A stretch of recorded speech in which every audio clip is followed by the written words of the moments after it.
আচ্ছা, দেখি আমরা একটু আজকে রিপ্রোডাক্টিভ সিস্টেমটা।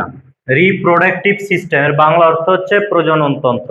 মনে রাখতে হবে বাংলা অর্থটা হচ্ছে প্রজনন তন্ত্র।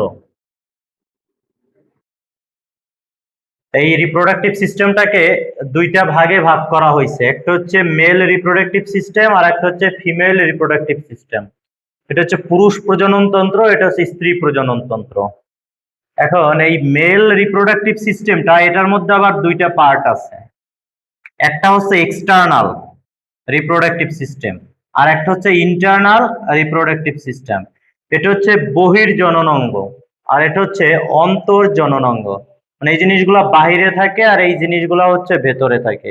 যেমন পুরুষের ক্ষেত্রে এক্সটার্নাল রিপ্রোডাক্টিভ সিস্টেমের মধ্যে আমরা পাই পেনিস, মানে পুরুষাঙ্গ যেটা, আর স্ক্রোটাম, মানে এটা হচ্ছে অন্ডথলি, যে থলিটার মধ্যে অন্ডকোষটা থাকে। এই দুইটা আমরা এক্সটার্নালের মধ্যে পাই। আর যখন ইন্টারনালের মধ্যে যাব তখন টেস্টিস পাবো, অন্ডকোষ পাবো, সেমিনাল ভেসিকল পাবো, প্রোস্টেট গ্ল্যান্ড পাবো। আরো দুই তিনটা আছে, কিন্তু আমরা সংক্ষিপ্ত আকারে আপনাদের সহজে মনে রাখার জন্য এগুলো নিয়ে এসেছি।